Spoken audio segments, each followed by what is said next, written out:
It is one of the heaviest truths of human existence. The deepest cuts do not come from our enemies. They come from the hands we once held. You sit in the silence of a room that suddenly feels entirely too large.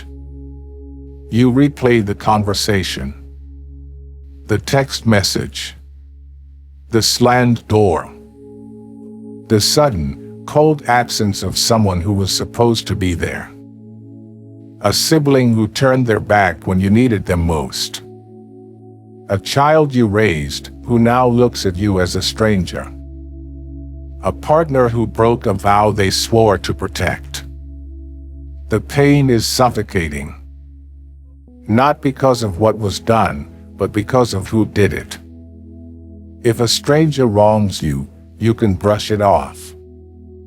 You can walk away, attributing it to the cruelty of the unpredictable world. But when it is blood, or when it is love, the foundation of your reality cracks. You gave them your trust. You gave them your time. You poured pieces of your own soul into the foundation of that relationship. And now, you are left standing in the ruins. Anger burns in your chest. Sorrow pulls at your throat. And beneath it all, a quiet, desperate question loops endlessly in your mind. Why? How could they? After everything we went through.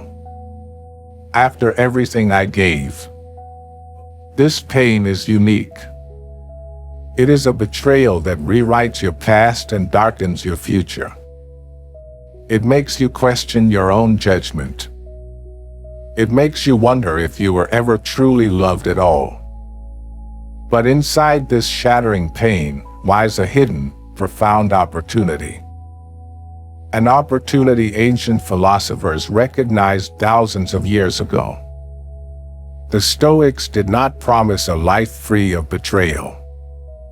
They did not promise that loved ones would always act with honor, loyalty, or grace. Instead, they offered something much more powerful. A way to survive the fire.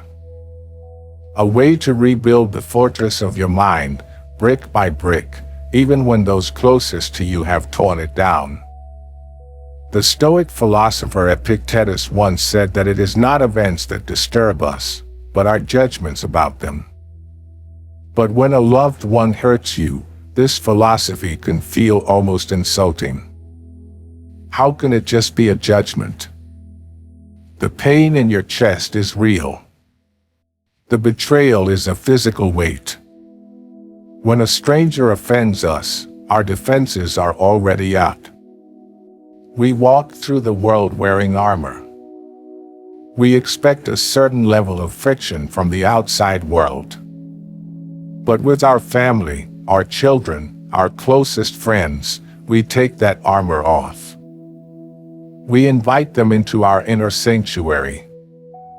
We give them the map to our vulnerabilities. And that is why the blade from a familiar hand cuts so deeply. They know exactly where to strike. They know your history. They know your sacrifices. They know the exact words that will shatter your peace. And when they use that knowledge against you, the shock is paralyzing. You might find yourself sitting in a quiet room, replaying the moment over and over, trying to make sense of the senseless, searching for a logical explanation where none exists. You might ask yourself, what did I do wrong? Was my love not enough? Did I fail them? This is the mind's desperate attempt to regain control. If you can find a way to blame yourself, then maybe you can fix it. If it is your fault, then maybe you can change your behavior. And they will return to being the person you thought they were. But this is a dangerous trap. Seneca wrote that we suffer more in imagination than in reality. Right now, Your imagination is torturing you with 1,000 variations of what you could have done differently. It is replaying memories and tainting them with doubt. Were they always this way? Was the entire relationship a lie? Stop. Breathe. You must gently but firmly pull your mind back to the present moment. The truth is often much simpler and much harder to accept. People are deeply flawed. Even the people we love. Even the people we share blood with.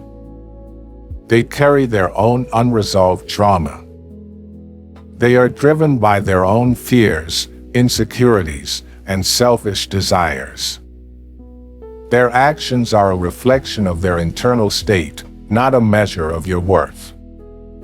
When a loved one lashes out, abandons you, or breaks your trust, it is a manifestation of their own spiritual sickness. It feels personal. It feels like a direct attack on your soul. But in the grand architecture of the universe, it is merely a collision of human imperfection. Marcus Aurelius reminded himself every morning that he would meet people who were ungrateful, arrogant, deceitful, and jealous. He did not exempt his family or friends from this reality. He understood that the capacity for cruelty exists in everyone. Acknowledging this does not excuse their behavior. It does not mean you should accept abuse or pretend the wound does not exist. It means you must stop expecting a perfect world. You must stop expecting perfect people. The blade hurts because it was unexpected. It hurts because you believe the illusion that love guarantees loyalty. It does not. Love is a risk. It is the brave act of giving someone the power to destroy you and hoping they will not use it. When they do use it, the foundation of your world shakes. But you are still standing. The fortress of your mind has been breached, but it has not fallen. You are bleeding, but you are not defeated. You must understand that the betrayal is an external event. It belongs to them. The betrayal is their action, their failure, their burden to carry. What belongs to you is the response. Right now, the response is pain, and that is natural. Acknowledge the wound. Look at it without turning away. Do not try to numb it or rush the healing process. But do not let the wound become your identity. Do not let the blade of a familiar hand convince you that the entire world is hostile. There is a profound difference between being hurt by someone you love and being broken by them. You will not be broken. Why does the betrayal of a loved one carry such a unique, suffocating weight? To understand the cure, you must first dissect the wound. When a stranger harms us, they violate our sense of safety in the present moment. We are startled, angry, perhaps even traumatized. But the damage is usually confined to that single event. The stranger does not steal our past, and they do not erase our future. A loved one, however, is woven into the very fabric of your timeline. Think about the person who has hurt you. Your history with them is a library of shared memories. You remember their childhood, or they remember yours. You have celebrated holidays together, navigated crises together, and built a shared reality. When they betray you, they do not just ruin the present. They force you to look backward and question every memory in that library. Was that moment of kindness genuine? Did they secretly harbor resentment during all those years of supposed peace? The betrayal acts like a dark ink, spilling backward in time, stating everything you thought was beautiful and true. This is the first reason it hurts so deeply. It is the theft of your history. But there is a second reason, and it is even more painful. It is the destruction of your assumed future. As human beings, we navigate life by making quiet, unconscious assumptions. We assume the sun will rise. We assume the floor will hold our weight. And we assume that the people we love will be there at the end of the road. You had a picture in your mind of how the coming years would unfold. You imagined them at family gatherings, sitting across from you at dinner tables, or standing by your side during the inevitable trials of aging. That future was a pillar holding up the roof of your world. When they turn against you, that pillar collapses. The future you relied upon vanishes in an instant. You are left standing in a void, disoriented and grieving for a tomorrow that will never arrive. The grief you feel right now is not just for the relationship. It is mourning for the version of the future that has been violently taken from you. The Stoics observed this human tendency with deep compassion, but also with a sharp warning. Seneca wrote that we are often more frightened than hurt, and we suffer more from our expectations than from reality. We anchor our peace of mind to things outside of our control. And there is nothing in this universe more volatile, more unpredictable, than the human heart. Even the hearts of those who share our blood. Even the hearts of those who sleep beside us. When you tie your emotional stability to the permanent loyalty of another human being, you are building your house on the edge of a cliff. It may stand for decades. The view may be breathtaking. But you are always one storm away from devastation. The pain you feel is the sound of that house collapsing. We must also look at the ego's role in this suffering. When someone close to us inflicts pain, our pride takes a devastating blow. We feel foolish. We feel that our love was wasted, that our sacrifices were thrown into a bottomless pit. We ask, how could I have been so blind? How could I give so much to someone capable of such callousness? This feeling of foolishness quickly turns into a burning resentment.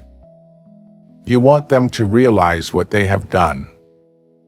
You want them to feel the exact weight of the agony they have placed on your shoulders. You wait for the apology. You wait for the realization to dawn on their face. But you must hear this harsh truth. The apology you are waiting for may never come. And even if it does, it will not erase the past. Your healing cannot depend on their remorse. If you wait for them to fix what they broke, you remain their prisoner. You hand them the keys to your emotional freedom, trusting the very hands that just wounded you. Epictetus, a man who spent much of his life in chains, understood the illusion of control better than anyone. He taught that our deepest misery comes from a simple, tragic mistake. We confuse what is ours with what belongs to the world. We easily understand this concept when it comes to nature. If a violent storm washes away your garden, you may be devastated, but you do not feel betrayed by the sky. You know the sky has no moral obligation to you. You know the weather is beyond your command.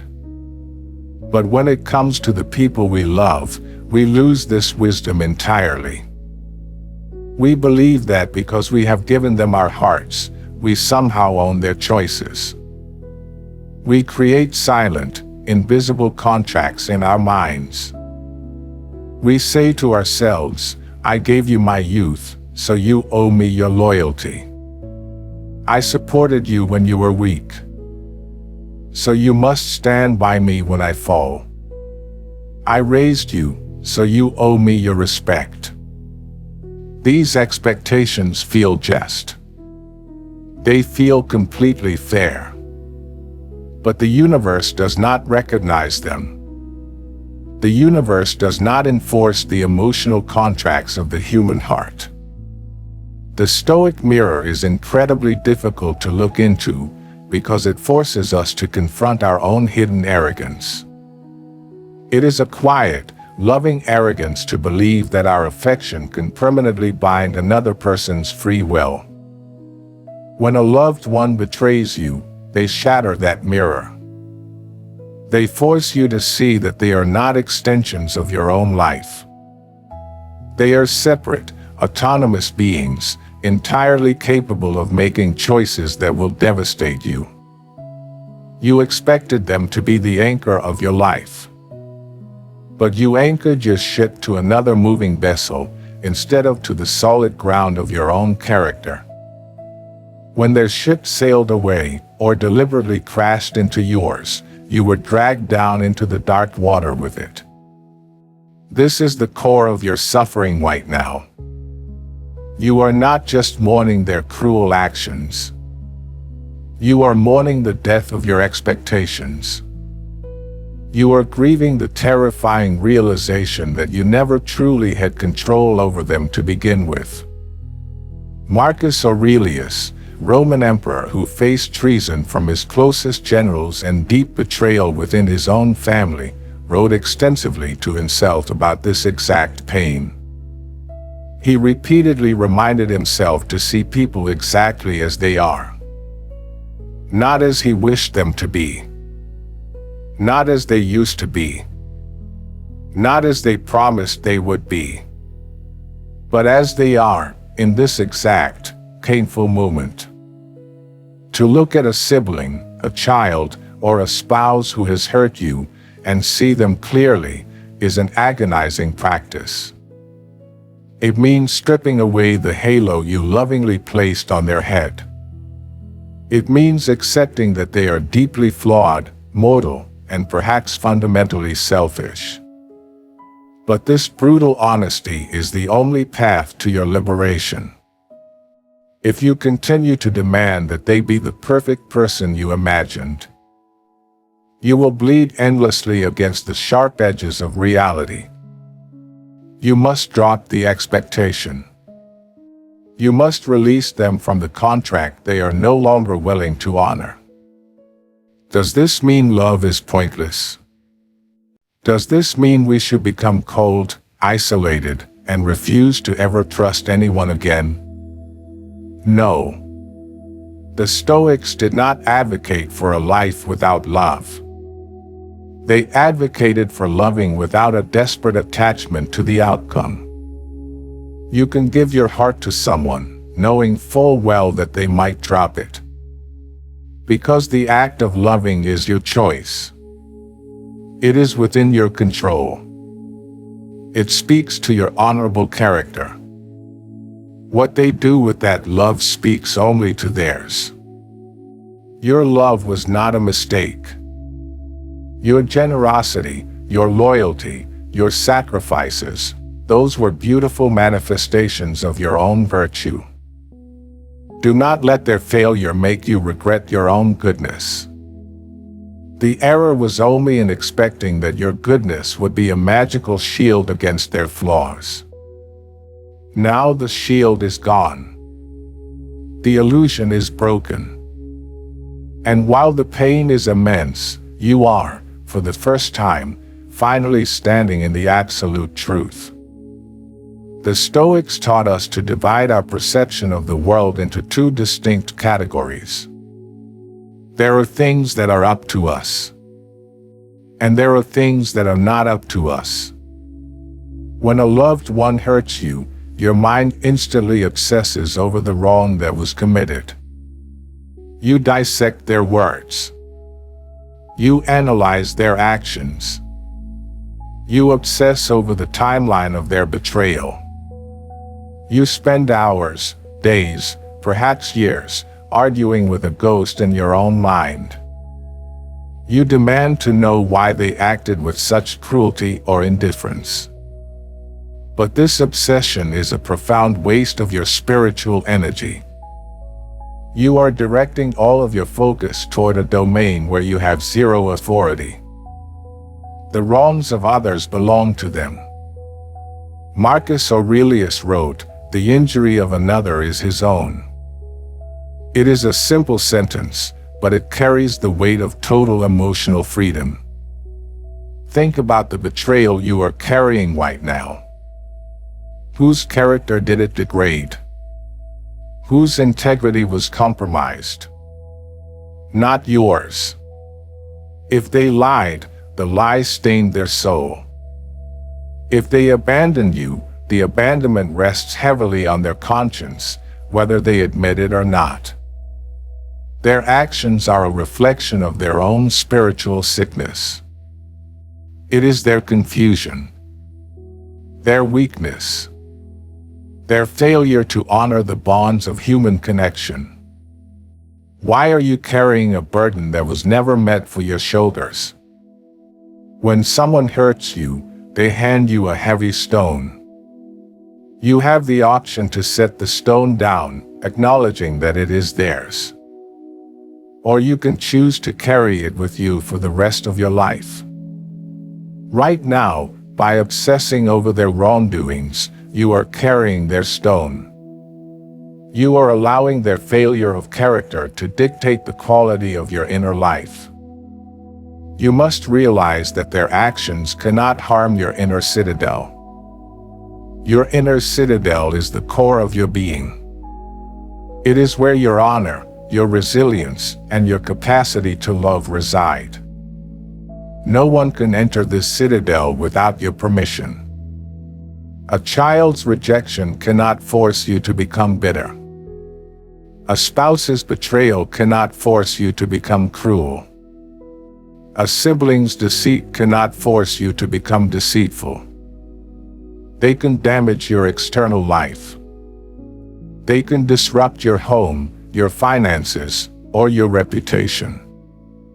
But they cannot reach your soul unless you let them. When you allow anger to consume you, when you allow resentment to rot your own heart, you are handing them the keys to your inner citadel. You are saying, because you failed to act with virtue, I will also abandon mine. This is the true tragedy of betrayal. Not that they hurt you, but that in response to their hurt, you allow yourself to become a lesser version of who you are. The Stoics tell us to look at those who wrong us not with hatred, but with a kind of clinical pity. They are acting out of ignorance. They are lost in a labyrinth of their own ego, mistaking temporary satisfaction for lasting peace. You do not need to save them from this labyrinth. You do not need to correct them or wait for them to see the light. Your only duty is to ensure that you do not get lost in a labyrinth with them. You must draw a hard line in your mind. Their actions are on one side of the line. Your response is on the other. Leave their wrongs where they belong, on their side of the line. Focus the entirety of your strength on your side. Focus on how you will rebuild. Focus on how you will maintain your dignity. Their wrongs are a testament to their flaws. Your recovery will be a testament to your strength. Do not let their failure define your future. Society often tells us that to heal, we must forgive. We are surrounded by the message that forgiveness is the ultimate virtue. That unless we absolve those who have hurt us, we are doomed to carry the pain forever. But when a loved one has betrayed you deeply, the command to just forgive can feel like another form of violence. It feels like a dismissal of your pain. It feels like you are being asked to erase the past, to pretend that the wound was not severe. The Stoics offered a different, much more practical path. They did not demand forced forgiveness. Instead, they taught the profound art of acceptance. There is a massive difference between the two. Forgiveness often implies reconciliation. It implies that the relationship must be restored. It suggests that the debt is canceled and trust can be rebuilt. But sometimes, trust should not be rebuilt. Sometimes, canceling the debt means ignoring a dangerous pattern of behavior. If a family member has repeatedly shown you that they are unsafe, that they will manipulate or abandon you, returning to them in the name of forgiveness is not virtue. It is foolishness. Acceptance, on the other hand, does not require you to blind yourself to reality. Acceptance simply means acknowledging the truth of what happened, without adding a layer of denial or a layer of endless rage. You accept that the betrayal occurred. You accept that this person, whom you loved, is capable of causing you profound harm. You accept that the relationship you thought you had no longer exists. This is incredibly painful, but it is a clean pain. It is the pain of truth. When you force forgiveness before you are ready, you create a dirty pain. You create cognitive dissonance. Your mind knows the person is dangerous, but your mouth speaks words of peace. This internal conflict will eat away at your soul. The Stoic approach to the person who wronged you is not necessarily to invite them back to your dinner table. It is to remove their power over your emotional state. Marcus Aurelius wrote that the best revenge is to be unlike him who performed the injury. You do not need to forgive their actions to achieve this. You only need to accept that their actions belong to them. Their cruelty is their burden. Their deceit is their flaw. When you refuse to accept the reality of the betrayal, your mind creates a prison. You become trapped in a courtroom of your own making. Every day, you put the person who hurt you on trial. You present the evidence of their wrongdoings. You act as the judge, the jury, and the prosecutor. But the accused is never there. And the trial never ends. This mental courtroom drains your life force. It steals your present moments. It prevents you from enjoying the people who actually are loyal to you. Acceptance is the act of dropping the gavel. It is closing the courtroom doors forever. Not because the person is innocent, but because the trial is destroying you.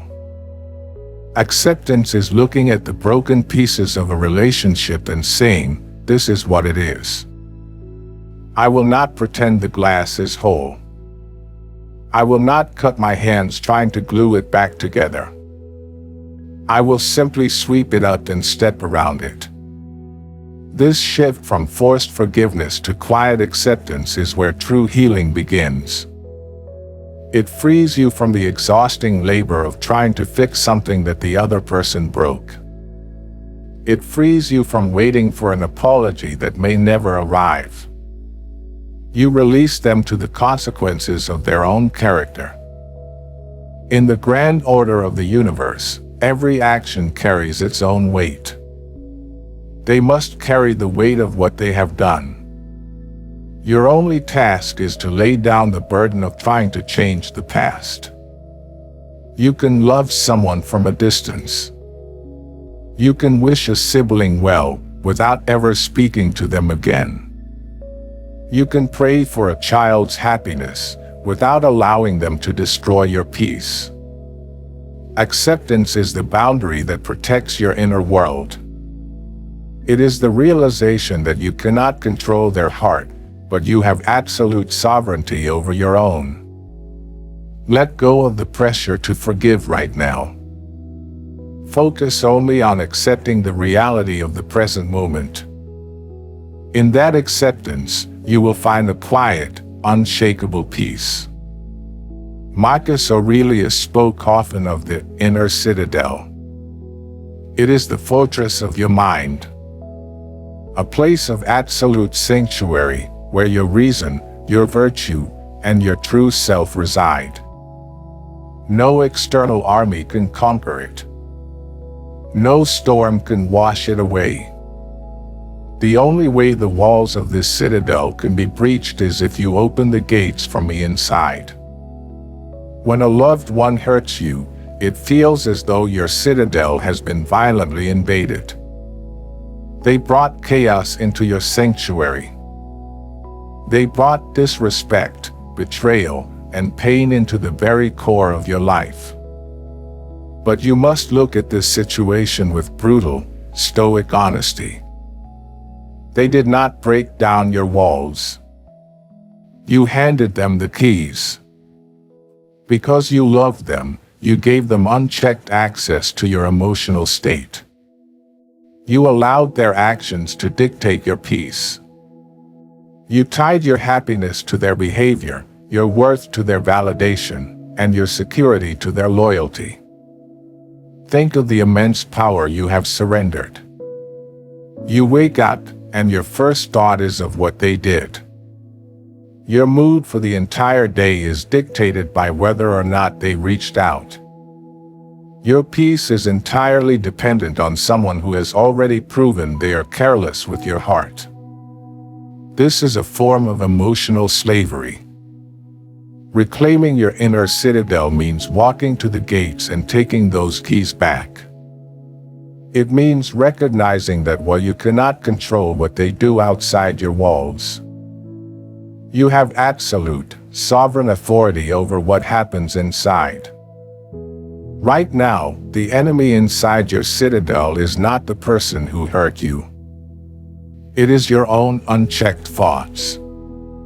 It is the resentment, the endless rumination, and the desperate desire for a different past. To rebuild your fortress, you must first clear out these invaders. Stop replaying the betrayal. Stop arguing with them in the empty rooms of your mind. Every time you imagine what you should have said, or what they might do next, you are giving them free rent in your sacred space. Evict them. When the memory of their betrayal arises, acknowledge it at the gate, but do not let it enter. Say to yourself, that is in the past. That belongs to them. My mind belongs to me. Reclaiming the citadel also requires establishing impenetrable boundaries. Understand that boundaries are not a punishment for the other person. They are a protection for yourself. If someone has proven they cannot be trusted with your vulnerability, you simply stop offering it. You do not need to announce this boundary. You do not need to explain it to them in a dramatic confrontation. You simply enforce it quietly with your actions. Silence is a boundary. Distance is a boundary. Refusing to engage in toxic arguments is a fortress wall. As you reclaim this space, you must be fiercely careful not to let their actions corrupt your own character. When someone we love acts with cruelty, the temptation is to become cold, to build walls of cynicism, to decide that trust is for fools and love is a weakness. If you do this, they have won.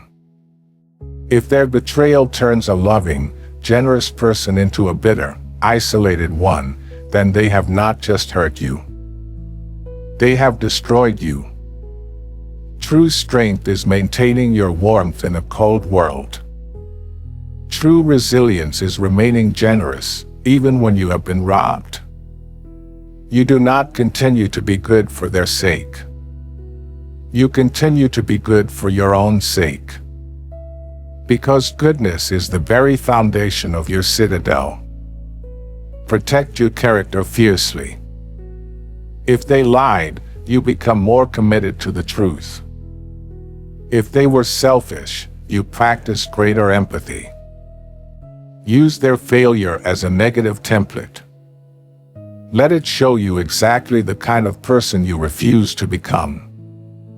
The betrayal shook the ground, but your foundation holds. Now, it is time to build the walls higher. Not with fear, but with self-respect. Silence is often the most cruel weapon in human relationships. When a loved one chooses silence, cuts off contact, or intentionally creates a cold distance, the injury is not just a single cut.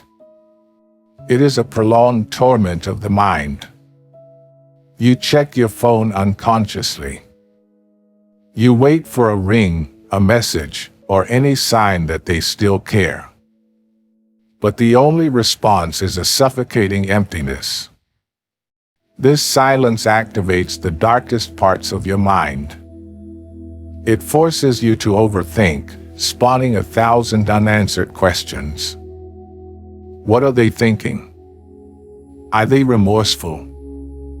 Or have they truly erased you from their life without a second thought? The Stoic philosophers viewed silence and distance through an incredibly practical and sober lens. They did not see it as a punishment to be endured. They saw it as an objective reality from the external world that you must accept. Epictetus reminded us that we cannot control whether someone wants to speak to us or not. But we have absolute control over whether we allow their silence to destroy our inner peace. When you beg for attention or try to cling to someone who has actively chosen to walk away, you are inadvertently lowering your own value.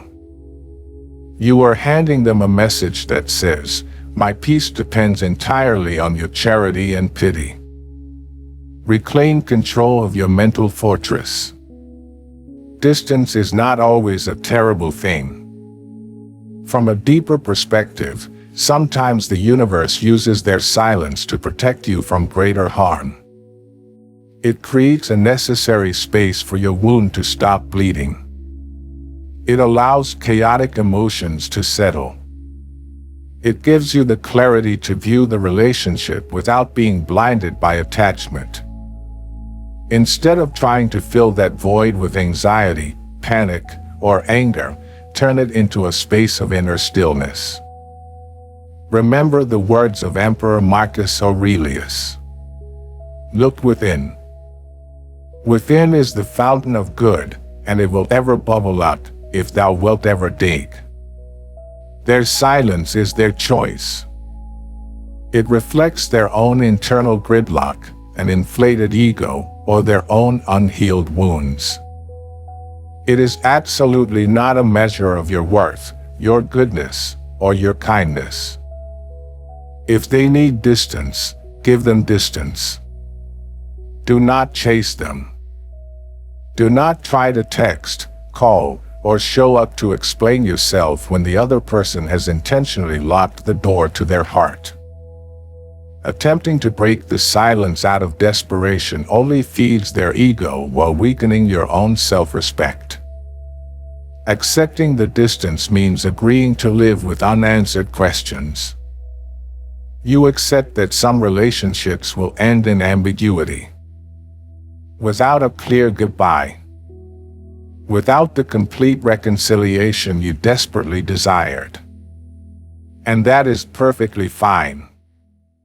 Life is not a novel with neatly tied endings for every chapter. Sometimes, a person's chapter in your life closes abruptly with silence. Your task is not to stop and endlessly reread a faded page. Your task is to continue writing the next chapters of your life with dignity and calm. Appreciate this quiet space to invest back into yourself. Spend that time on books, on walking in nature, and with the people who truly cherish your presence in their lives. When you are no longer obsessed or controlled by their silence, that silence completely loses its power to hurt you. It becomes a great teacher, showing you how to stand firmly on your own 2 feet. Finding self-generated peace even when the world turns its back and goes quiet. Let the distance do its work. Let them walk the path they chose. And you, continue walking the path of self-mastery, self-respect, and absolute tranquility. There is a powerful paradox in human psychology. The more you try to hold on to someone who is pulling away, the faster they will run. The tighter you grip the rope, the more the friction will burn your hands. To survive the pain of betrayal and distance, you must master the art of quiet detachment. Detachment is often misunderstood. People confuse it with apathy. They think it means becoming cold, uncaring, and heartless. They think it means building a wall so high that no one can ever get in again. But true Stoic detachment is not about destroying your capacity to love. It is about destroying your desperate need to possess. It is a profound shift in perspective. Imagine a beautiful bird that lands on your shoulder. You can appreciate its beauty. You can enjoy its song. You can feel gratitude for the moment it chose to rest with you. But you do not own the bird. If you try to grab it, you will either crush it, or it will bite you and fly away in terror. The people in our lives, even our family members, are like that bird. They belong to themselves. They belong to the universe. They do not belong to us. Quiet detachment means looking at the person who hurt you and saying, internally, I love you, but I do not need you to behave in a certain way for me to be okay. I value our history, but I release you from my expectations of our future. This is incredibly difficult to do, especially with family. We are culturally conditioned to believe that family bonds are unbreakable chains. But when those chains become instruments of torture, you must have the courage to unlock them. How do you actually practice this detachment? It starts with observing your own mind. When the urge arises to check on them, to look at their social media, or to ask a mutual friend about them, stop. Recognize that urge for what it is. It is an addiction to the pain. It is your ego desperately searching for proof that you still matter to them. You must starve this addiction. Every time you refuse to check on them, you are taking a step backward. You are creating space. You are loosening the grip. Do not do it with anger. Do not say, I am ignoring them to punish them. Say, I am stepping back to protect my peace. Quiet detachment also means letting go of the need for justice in the present moment. When someone wrongs us, our instinct is to demand a trial. We want them to admit they were wrong. We want an apology that matches the size of our pain. But in reality, you may never get that apology. They may continue to live their lives, completely oblivious to the devastation they caused. They might even rewrite the history in their own minds to make themselves the victim. This is infuriating, but you must detach from the need to correct their narrative. You know the truth. The universe knows the truth. Your inner citadel does not require their validation to remain standing. Let them have their version of the story. Let them walk away thinking whatever they need to think to protect their fragile ego. It no longer concerns you. Your concern is the present moment. Your concern is how you will spend the energy you used to waste on them. Take that energy and redirect it inward. Pour it into your health. Pour it into your passions. Pour it into the relationships that are reciprocal and kind. When you practice quiet detachment, something miraculous happens. The heavy, suffocating weight lifts. The anxiety that used to grip your chest when you thought of them begins to fade. You will still feel sad sometimes. The grief of a lost relationship is natural. But it will be a clean grief. It will be a quiet, manageable sadness, rather than a frantic, desperate agony. You will realize that your life is whole, exactly as it is. Even with the empty chair at the table. Even without the person you thought you could never live without. You are enough. The Stoics had a profound understanding of destruction. They observed that in nature, destruction is never the final act. It is always the painful prelude to creation. A forest fire clears the dead wood, returning nutrients to the soil so that new, stronger trees can grow.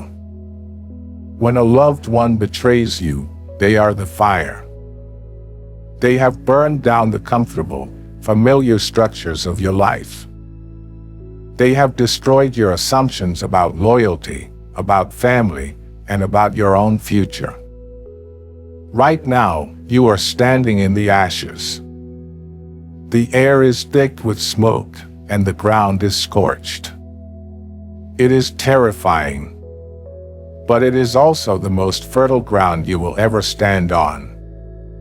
Because the old structure is gone, you are no longer bound by its flaws. You are no longer trapped in a house built on the fragile foundation of someone else's unpredictable behavior. Now, you have the opportunity, and the terrifying responsibility, to rebuild. But this time, you must build differently. This time, the foundation cannot be another person. It cannot be your sibling, your child, or your spouse. The foundation must be your own character.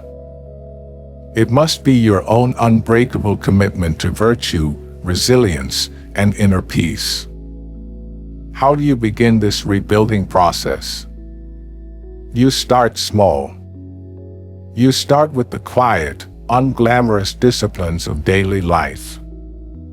When the pain of the betrayal threatens to overwhelm you, you do not try to fight the entire battle at once.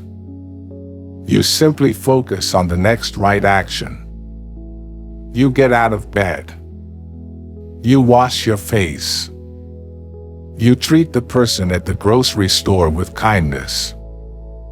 You read a page of philosophy. You take a walk in the cold morning air. These actions seem insignificant, but they are the new bricks of your inner citadel. Every time you choose discipline over despair, you are laying a stone. Every time you choose kindness over bitterness, you are reinforcing the walls. As you rebuild, you will notice something changing within you.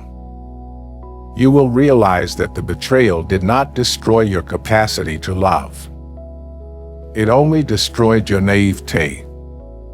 You will become much more careful about who you invite into your inner circle. You will value loyalty and integrity far above shared blood or shared history. You will stop expecting perfection from people, and instead, you will look for consistency. You will also develop a profound sense of self-reliance. Before the betrayal, you thought you needed them to survive the hardships of life. You thought their presence was essential to your happiness. Now, as you stand alone in the ashes and realize that you are still breathing, that you are still capable of joy, that you are still strong, you discover an invincible truth. You do not need them. You prefer to have good people in your life, yes. But you do not need them to be whole. This realization is the ultimate liberation. It is the moment you stop being a victim of their betrayal, and you become the architect of your own recovery. You look at the empty space they left behind, and instead of seeing a terrifying void, you see open space. Space for new passions. Space for new, healthier relationships. Space for a deeper understanding of your own soul. Do not rush the rebuilding. Let the foundation cure. Let the lessons of this painful experience settle deeply into your bones. You are constructing a mind that can withstand anything. A mind that loves generously, but remains unattached to the outcome. A mind that faces the cruelty of others not with shock, but with a calm, unshakable strength. You are no longer the person who was betrayed. You are the person who survived the fire and used the ashes to build an empire of peace. The Roman philosopher Seneca once wrote that a gem cannot be polished without friction, nor a man perfected without trials. The betrayal of a loved one is perhaps the most agonizing friction you will ever experience. It sands away your illusions. It tears down the false walls of your comfort. But what remains beneath is solid stone. You are no longer the person who blindly trusted that love alone could protect you from pain. You are someone who has seen the darkest capabilities of human nature, even within your own blood. And yet, you have chosen not to be consumed by it. You have looked into the abyss of another person's cruelty or indifference, and you have quietly walked away. Not with a desire for vengeance. Not with a heart full of poison. But with the calm, quiet realization that your peace is worth more than their validation. As you move forward, the memory of what they did will occasionally return. There will be quiet evenings where the silence feels a little too heavy. There will be holidays where the empty chair is impossible to ignore. When those moments come, do not fight them. Acknowledge the ache. It is the echo of a love that was real on your end, even if it was broken on theirs. But let the ache pass through you like a cold wind. Do not let it settle in your bones. Pull your cloak tight, turn your face toward the future, and keep walking. Forgive yourself for the time you spent mourning a relationship that was already gone. Forgive yourself for the days you spent arguing with ghosts in your own mind. You did what any loving human being would do. You held on until your hands bled. But now, you have the wisdom to let go. Time is the great equalizer. It will wash away the immediate sting of this betrayal. It will reveal the truth of their character, and it will forge the iron of yours. You do not need to rush this process. Healing is not a destination you arrive at overnight. It is a daily practice. It is the quiet decision you make every single morning to choose your own dignity over their memory.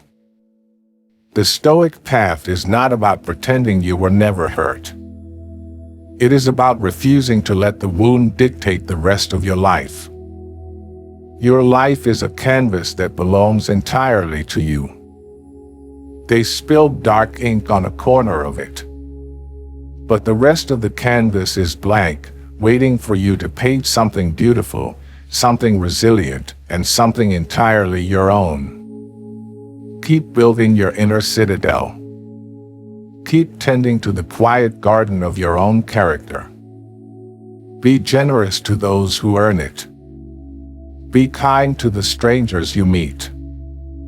And above all, be fiercely protective of your own peace. The people who hurt you have their own burdens to carry now. Leave them to it. Your hands are empty. Your mind is clear. And the road ahead, while quiet, is completely yours.